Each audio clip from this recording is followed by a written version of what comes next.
صباح الخير أحبائي وأعزائي، وكل عام وأنتم بخير، وأشكركم على كل ما تجدونه في القناة.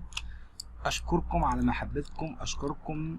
النهاردة أحد رفاع الصوم المقدس، كل سنة وأنتم طيبين. وما زالت هناك الأخبار الكثيرة والكثيرة، وعندنا خبر وفاة الفنان الزعيم عادل إمام صباح اليوم.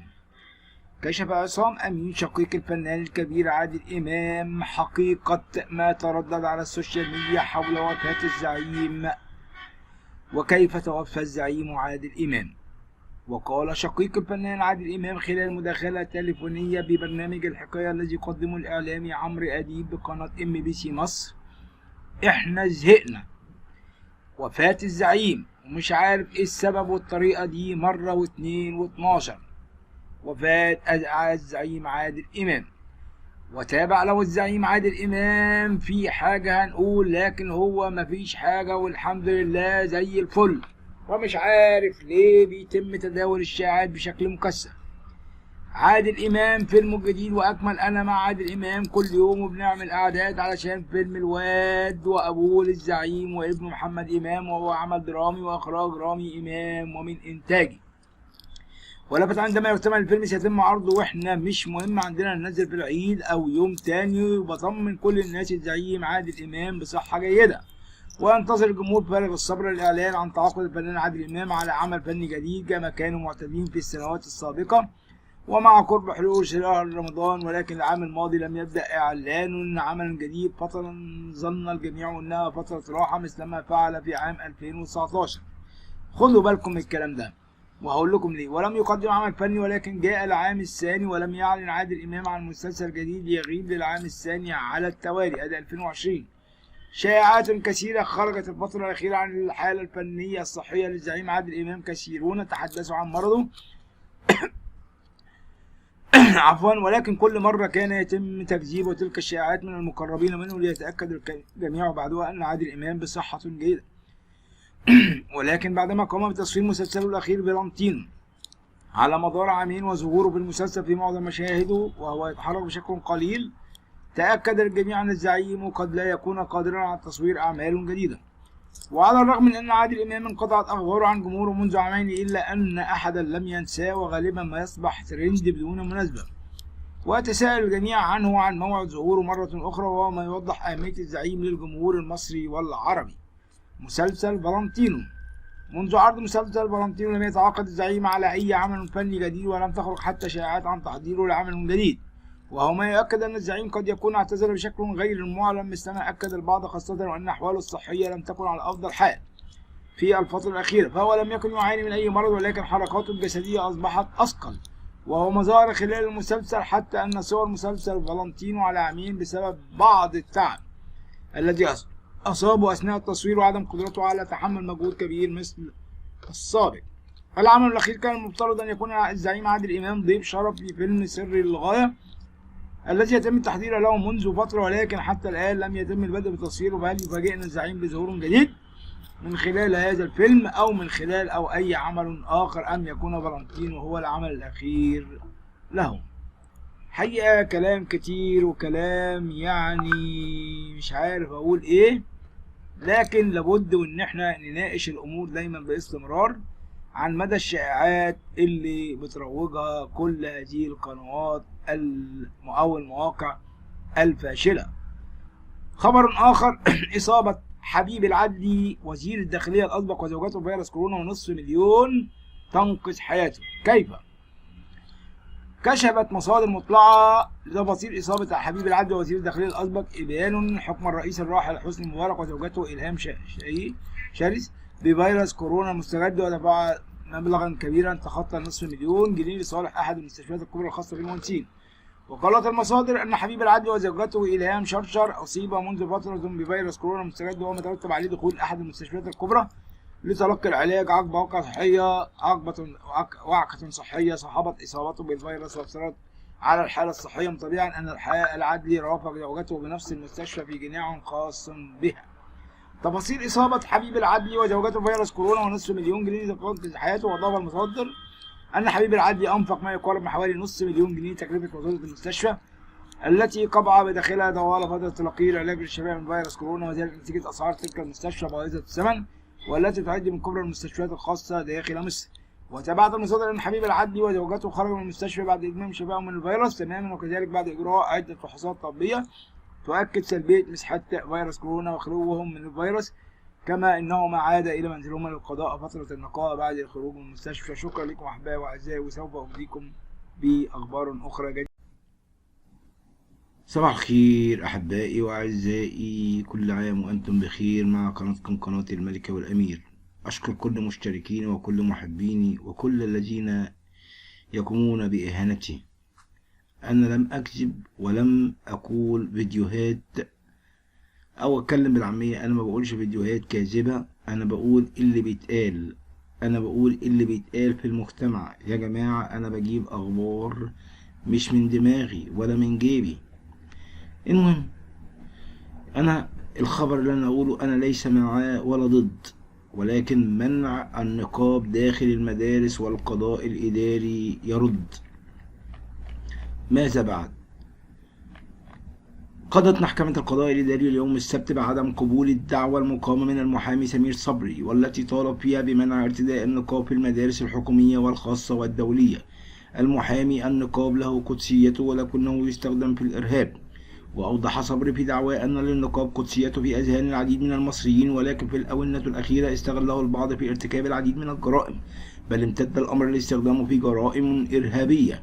وعلى ضوء ذلك أصدرت محكمة القضاء الإداري حكما يؤيد القرار رئيس جامعة القاهرة بحظر ارتداء النقاب للعاملين، وتم تأييده بالإدارية العليا. وجاءت أسباب الحكم تفصيل شارحا لمنع ارتداء النقاب في أثناء العمل للجامعات، مؤكدا أن القرار لا تشويه إساءة استعمال السلطة. وردت المحكمة على الدفع بأن قرار جامعة القاهرة جاء مخالفا للشريعة الإسلامية وحرية العقيدة، مؤكدا أن هذا غير صحيح، لأن المحكمة الدستورية العليا انتهت في قضائها إلا أن زي المرأة يخرج عن الأمور التعبدية. شوقي: ليس النقاب خطر على الأمن العام. وأضاف المحامي سمير صبري أن لولي الأمر السلطة الكاملة في تحديد رداء المرأة، وأن تنظيم جهة الإدارة للزي لا يخالف حرية العقيدة وإنما يدخل في دائرة التنظيم المباح. وأكد أيضا الشيخ شوقي عبد اللطيف وكيل أول وزارة الأوقاف، قال إن الحجاب فريضة إسلامية نص عليها الكتاب والسنة، والحجاب هو الزي الذي يستر المرأة وهو عبارة عن تغطية الرأس والعنق، أما النقاب فهو فضيلة ومن المباحات. كما أوضح شوقي أنه إذا كان في لبس النقاب خطر على الأمن العام لارتكاب جرائم بسبب التستر به، فمن حق ولي الأمر أن يمنعه، لأن من سلطان تقييد المباح إذا أتى من وراءه ضرر.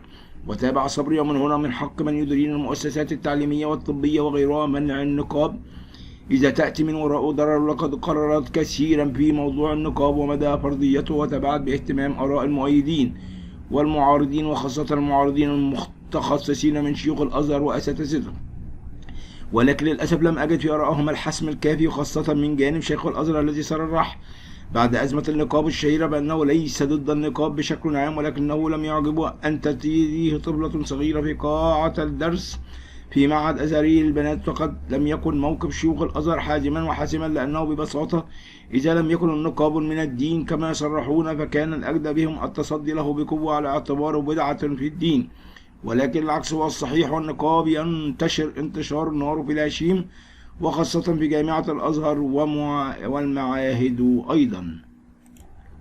البقاء لله. تعرف على سبب وفاة جالة فهمي. جاءنا خبر أيضا تساءل العديد من رواد السوشيال ميديا عن سبب وفاة الفنانة جالة فهمي في مستشفى السلام مساء يوم السبت. وعلى ما صدى البلد أن وفاة جالة فهمي جاءت بسبب نتيجة إصابتها باضطراب في الوعي وضيق في التنفس وهبوط حاد في الدورة الدموية أدى إلى توقف عضلة القلب ثم الوفاة. بكلمات مؤثرة، نجوم الفن ينعون جالة فهمي. حرص عدد من نجوم الفن على نعي الفنانة جالة فهمي التي رحلت عن عالمنا مساء اليوم السبت عن عمر ناهز 59 عاما بعد صراع مع المرض. نعي الإعلامي عمرو الليثي كتب عبر تويتر: إن لله وإنا إليه راجعون، خالص التعازي لوفاة الفنانة جالة فهمي. وكتب المنتج تامر مرسي منشور عبر حسابه الشخصي بموقع تويتر: شارك معنا في ضبط العزاء الفنانة جالة فهمي رحمة الله عليها، وقائلا: وعبر الفنان نبيل الحلفاوي عن عزائه الرحيل جالة فهمي عبر تويتر: رحم الله الفنانة جالة فهمي وخالص العزاء لأسرتها ومحبيها. وكتبت الناقدة السينمائية ماجدة خير الله على حسابها على موقع فيسبوك: وفاة الفنانة جالة فهمي اشتهرت بتقديم أفلام الكوميديا الرومانسية، وكان حلم حياتها تقديم مسلسل عن كوميديا. نجمة الأربعينات وفعلا شرف في تصوير المسلسل، وكان من إخراج علي بدرخان، ولكنه توقف دون أي أسباب منطقية. كان آخر فيلم تقدمه للسينما أول مرة تحب من إخراج علاء كريم جالة فهمي ابنة المخرج الراحل أشرف فهمي، وشقيقة مدير التصوير الشاب مصطفى أشرف فهمي. كما ناهد السباعي الفنانة الراحلة من خلال منشور عبر حسابها فوق موقع انستجرام كتبت فيه: اللهم أبدلها دار خيرا من دارها، وأهل خيرا من أهلها، وأدخلها الجنة، وأعزها من عذاب القبر ومن عذاب النار. اللهم أعملها بما أنت أهله، ولا تعاملها بما هي أهله. اللهم أجزيها عن الإحسان إحسانا، وعن الإساءة عفوا وغفرانا لجالة فهمي. ونعت الفنانة الاستراتيجية دينا وفاة جالة فهمي، وكتبت عبر الانستغرام: إنا لله وإنا إليه راجعون. جالة فهمي بذمة الله، اللهم ارحمها واغفر لها، نسألكم الدعاء. وتوفت الفنانة جالة فهمي مساء اليوم عن عمر 59 عاما، حيث أعلن شقيقها خبر الوفاة من خلال حسابه الرسمي على الفيسبوك. بينما تواصل صدى البلد مع نقيب الممثلين الدكتور أشرف زكي الذي أكد بدوره خبر الوفاة بعد التواصل التليفوني مع شقيق جالة فهمي، نقلا عن صدى البلد. 4 رجال في حياة الفنانة جالة فهمي قبل وفاتها، أبرزهم أكبر فنان في مصر. توفت الفنانة جالة فهمي منذ قليل عن 59 عاما، حيث كان خبر الوفاة بمثابة صدمة للوسط الفني وعدد من جمهورها ومحبيها بسبب وفاتها بشكل مفاجئ. وتستعرض لكم أبرز المعلومات عليها من التقرير التالي. رجال في حياة الفنانة جالة فهمي قبل وفاتها: جالة فهمي ابنة المخرج أشرف فهمي، وتزوجت 4 مرات. الأولى من الموسيقار عمر خيرت، والذي أنجبت منه ابنها الوحيد عمر. وبعدها تزوجت من شخص من خارج الوسط الفني، ثم تزوجت من المخرج شريف شعبان، وكان آخر زواجها هو المنتج عمرو حجازي الذي أنتج لها فيلم جلا جلا. عملت جالة فهمي في برنامج تلفزيوني تحت اسم الحل هو الحبل، ثم ظهرت في بعض الأفلام في أدوار صغيرة مثل يوم مر ويوم حلو. أيضا بدأت جالة فهمي بتقديم أدوار بطولة في عدة أفلامها، منها طقطق وريكا وكاظم بيه، جالة بيتزا، كما عملت في التلفزيون في مسلسلات قليلة منها الوصية وليالي الحلمية. كما عملت جالة فهمي المسرح أيضا، لكن لم يكن إنتاجها كبير، حيث قدمت مسرحتين فقط: ولع شعللها، كرنب زبادي. آخر ظهور الراحلة جالة فهمي قبل وفاتها تداول عدد مرات التواصل الاجتماعي صورة للفنانة جالة فهمي من أحدث ظهور لها من قبل وفاتها بفترة قصيرة، مما أثار حالة من الجدل بين الجمهور بسبب ظهورها بشكل مختلف تماما عن ما كانت عليه، حيث ظهرت الفنانة جالة فهمي خلال الصورة المنشورة وهي تبدو نحيلة، وملامحها يبدو عليها علامات الشيخوخة بشكل كبير، مما أثار حزن الجمهور. وعلى الفور تفاعل العديد من الجمهور مع الصور المنشورة، مؤكدين أن ملامحها اختلف تماما ويبدو عليها التعب الشديد. دعينا لها بالرحمة والمغفرة والجنة، يا الله يرحمها ويرحم الجميع. تصريح صادم من الرئيس الفرنسي عن الحرب في أوكرانيا. ماذا بعد؟ حذر الرئيس الفرنسي إيمانويل ماكرون اليوم السبت من أن الحرب التي شنتها روسيا في أوكرانيا. وقال ماكرون بتصريح خلال افتتاح المعرض الدولي الزراعي في باريس وفقا لقناة فرانس 24 الإخبارية: من المؤكد أنه ستكون هناك عواقب على صادراتنا في القطاعات الرئيسية مثل النبيذ والحبوب والعلف، ومشيرا لأن الحكومة تعد خطة وصمود لمواجهة العواقب الاقتصادية اللازمة. وتعد فرنسا 9 أكبر مورد للمنتجات الغذائية الزراعية لروسيا بقيمة 780 مليون يورو سنويا بحسب جمعية الصناعات الزراعية الفرنسية. كما أن هناك العديد من الشركات الفرنسية الكبيرة في أوكرانيا تعمل في قطاعات الألبان والحبوب والبذور. وأيضا أكد الرئيس الفرنسي إيمانويل ماكرون أن الرئيس الروسي فلاديمير بوتين تعمد إهمال المسار الدبلوماسي بشأن أوكرانيا، متهما إياه بمحاولة إعادة أوروبا إلى ماضي الحروب الإمبراطورية.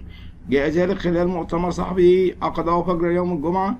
وأكد ماكرون أن القوات الروسية استهدفت عدد كبير من المدنيين، كما أن أكد الرئيس الأوكراني موضحا أن أوروبا ليست سوقا استهلاكيا بل ستلعب دورها في الدفاع عن مصالحها.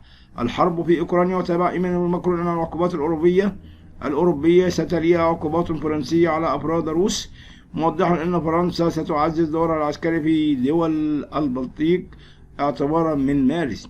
وكشف الرئيس الفرنسي عن أن بلاده ستواصل لعب دورها في إرسال وحدات عسكرية إلى استونيا، موضحا أنه سيتم منح 300 مليون يورو لأوكرانيا كمساعدات ومعدات عسكرية، ولافتا أنه سيتم فرض عقوبات فرنسية تستهدف شخصيات روسية.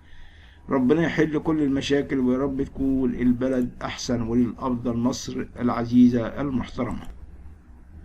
تعليق الإعلامي المصري عمرو أديب على الغزو الروسي لأوكرانيا، وماذا قال هذا الشخص؟ علق الإعلامي عمرو أديب على الغزو الروسي لأوكرانيا ووقوف العالم عاجزا عن التدخل مع مشاهدات الأحداث العنيفة التي تعرض لها الدولة الأوكرانية، معلقا العالم استشعر الحرج وبقى في نص هدومه. ووصف أديب خلال تقديم برنامجه الحكاية المذاعة على فضائية MBC مصر مساء اليوم أن المشهد السياسي القائم في العالم حاليا بعد هجوم روسيا على أوكرانيا بأنها حرب غير متكافئة. وأضاف زي ما تكون ماشي في الشارع وفي راجل بيضرب عيل صغير جامد وتسمع بكاء الطفل ومش قادر تدافع عنه، هذا الموقف مشابه لما يحدث في العالم حاليا. أكدت السفيرة نبيلة مكرم وزيرة الهجرة أن عدد الجالية المصرية في أوكرانيا يبلغ 6000 مواطن مصري، لافتا إلى أن الجالية المصرية في أوكرانيا تتوزع على 21 مدينة. وقالت وزيرة الهجرة في تصريحات لها الآن منذ التطورات في أوكرانيا كانت هناك غرفة عمليات داخل وزارة الهجرة للتواصل مع رئيس الجالية المصرية في أوكرانيا للتعرف على طلبات واحتياجات الطلبة المصريين. وأكدت أنه لا توجد حالات إصابات لأي من الطلبة والطالبات المصريين في أوكرانيا ولا حالات فقدان لأي واحد منهم، وتنحصر طلباتهم في العودة إلى أرض الوطن. ونشرت تفاصيل المنافذ التي من المقرر أن يصل لها المصريون في أوكرانيا قائلا لأولادنا في أوكرانيا في 8 منافذ لدخول بولندا. أولا المنافذ الأكثر تجهيزا لكن عليها زحام شديد من الجانب الأوكراني من الجانب البولندي. وحذرت وزيرة الهجرة من أحد المنافذ قائلا يحدث الآن صدمات على منفذ متكيا ينصح بتفادي هذا المنفذ. ونشرت أرقام الطوارئ في السفارة المصرية في بولندا وهو 00485141541166 004851153838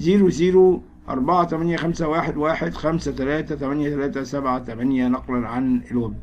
شكرا لكم أحبائي وأعزائي، وإن شاء الله ربنا يعمل الخير لمصر ويا رب تكون دايما في أحسن خير وأحسن حال. شكرا وأشكركم، ولو عجبكم الفيديو أرجو الاشتراك في القناة.